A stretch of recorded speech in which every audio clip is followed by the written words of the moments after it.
Súmulas do STJ 601 a 641. Súmula 641. A portaria de instauração do processo administrativo disciplinar prescinde da exposição detalhada dos fatos a serem apurados.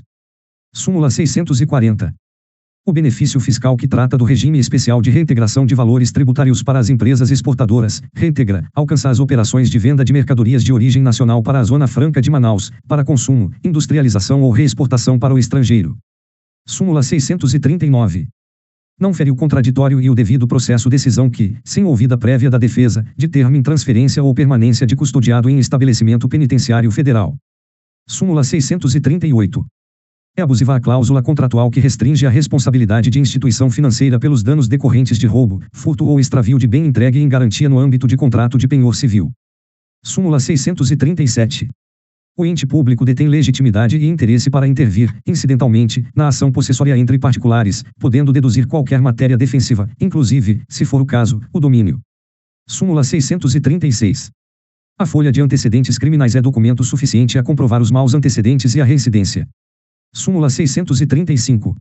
Os prazos prescricionais previstos no art. 142 da Lei N. 8.112/1990 iniciam-se na data em que a autoridade competente para a abertura do procedimento administrativo toma conhecimento do fato, interrompem-se com o primeiro ato de instauração válido, sindicância de caráter punitivo ou processo disciplinar, e voltam a fluir por inteiro, após decorridos 140 dias desde a interrupção. Súmula 634. Ao particular aplicar-se o mesmo regime prescricional previsto na Lei de Improbidade Administrativa para o agente público. Súmula 633. A Lei N. 9.784/1999, especialmente no que diz respeito ao prazo decadencial para a revisão de atos administrativos no âmbito da administração pública federal, pode ser aplicada, de forma subsidiária, aos estados e municípios, se inexistente norma local e específica que regule a matéria. Súmula 632. Nos contratos de seguro regidos pelo Código Civil, a correção monetária sobre a indenização securitária incide a partir da contratação até o efetivo pagamento. Súmula 631. O indulto extingue os efeitos primários da condenação, pretensão executória, mas não atinge os efeitos secundários, penais ou extrapenais. Súmula 630. A incidência da atenuante da confissão espontânea no crime de tráfico ilícito de entorpecentes exige o reconhecimento da traficância pelo acusado, não bastando a mera admissão da posse ou propriedade para uso próprio. Súmula 629. Quanto ao dano ambiental, é admitida a condenação do réu à obrigação de fazer ou a de não fazer cumulada com a de indenizar. Súmula 628. A teoria da incampação é aplicada no mandado de segurança quando presentes, cumulativamente, os seguintes requisitos: a. Existência de vínculo hierárquico entre a autoridade que prestou informações e a que ordenou a prática do ato impugnado, b. Manifestação a respeito do mérito nas informações prestadas, e c. Ausência de modificação de competência estabelecida na Constituição Federal. Súmula 627. O contribuinte faz jus à concessão ou à manutenção da isenção do imposto de renda, não se lhe exigindo a demonstração da contemporaneidade dos sintomas da doença nem da recidiva da enfermidade. Súmula 626. A incidência do IPTU sobre imóvel situado em área considerada pela lei local como urbanizável ou de expansão urbana não está condicionada à existência dos melhoramentos elencados no art. 32, parágrafo 1º, do CTN. Súmula 625. O pedido administrativo de compensação ou de restituição não interrompe o prazo prescricional para a ação de repetição de indébito tributário de que trata o art. 168 do CTN nem o da execução de título judicial contra a Fazenda Pública. Súmula 624. É possível cumular a indenização do dano moral com a reparação econômica da Lei N. 10.559/2002, Lei da Anistia Política. Súmula 623. As obrigações ambientais possuem natureza propter rem, sendo admissível cobrá-las do proprietário ou possuidor atual ou dos anteriores, à escolha do credor. Súmula 622. A notificação do auto de infração faz cessar a contagem da decadência para a constituição do crédito tributário, exaurida a instância administrativa com o decurso do prazo para a impugnação ou com a notificação de seu julgamento definitivo e esgotado o prazo concedido pela administração para o pagamento voluntário, inicia-se o prazo prescricional para a cobrança judicial. Súmula 621. Os efeitos da sentença que reduz, majora ou exonera o alimentante do pagamento retroagem à data da citação, vedadas a compensação e a repetibilidade. Súmula 620. A embriaguez do segurado não exime a seguradora do pagamento da indenização prevista em contrato de seguro de vida. Súmula 619.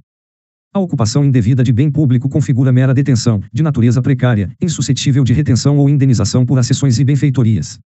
Súmula 618. A inversão do ônus da prova aplica-se às ações de degradação ambiental. Súmula 617.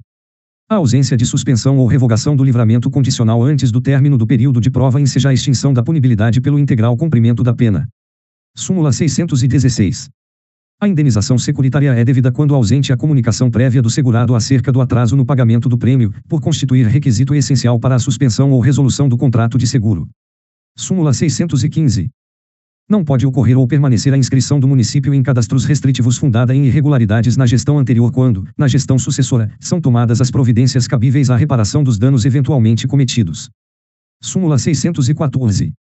O locatário não possui legitimidade ativa para discutir a relação jurídico-tributária de IPTU e de taxas referentes ao imóvel alugado nem para repetir em débito desses tributos. Súmula 613. Não se admite a aplicação da teoria do fato consumado em tema de direito ambiental. Súmula 612. O certificado de entidade beneficente de assistência social, SEBAS, no prazo de sua validade, possui natureza declaratória para fins tributários, retroagindo seus efeitos à data em que demonstrado o cumprimento dos requisitos estabelecidos por lei complementar para a fruição da imunidade. Súmula 611.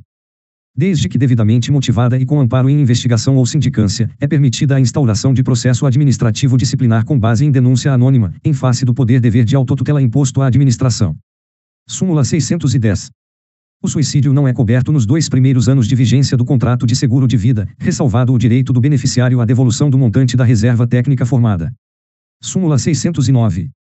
A recusa de cobertura securitária, sob a alegação de doença pré-existente, é ilícita se não houve a exigência de exames médicos prévios à contratação ou a demonstração de máfia do segurado.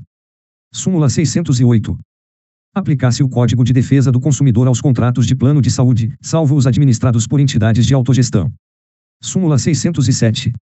A majorante do tráfico transnacional de drogas, art. 40, inciso I, da Lei N. 11.343/2006, configura-se com a prova da destinação internacional das drogas, ainda que não consumada a transposição de fronteiras. Súmula 606. Não se aplica o princípio da insignificância a casos de transmissão clandestina de sinal de internet via radiofrequência, que caracteriza o fato típico previsto no art. 183 da Lei N. 9.472/1997. Súmula 605. A superveniência da maioridade penal não interfere na apuração de ato infracional nem na aplicabilidade de medida socioeducativa em curso, inclusive na liberdade assistida, enquanto não atingida a idade de 21 anos. Súmula 604. O mandado de segurança não se presta para atribuir efeito suspensivo a recurso criminal interposto pelo Ministério Público. Súmula 603. É vedado ao banco mutuante reter, em qualquer extensão, os salários, vencimentos ou proventos de correntista para adimplir o mútuo comum, contraído, ainda que haja cláusula contratual autorizativa, excluído o empréstimo garantido por margem salarial consignável, com desconto em folha de pagamento, que possui regramento legal específico e admite a retenção de percentual. A segunda sessão, na sessão de 22 de agosto de 2018, ao julgar o RESP 1555722SP, determinou o cancelamento da súmula número 603 STJ. Súmula 602. O Código de Defesa do Consumidor é aplicável aos empreendimentos habitacionais promovidos pelas sociedades cooperativas. Súmula 601. O Ministério Público tem legitimidade ativa para atuar na defesa de direitos difusos, coletivos e individuais homogêneos dos consumidores, ainda que decorrentes da prestação de serviço público.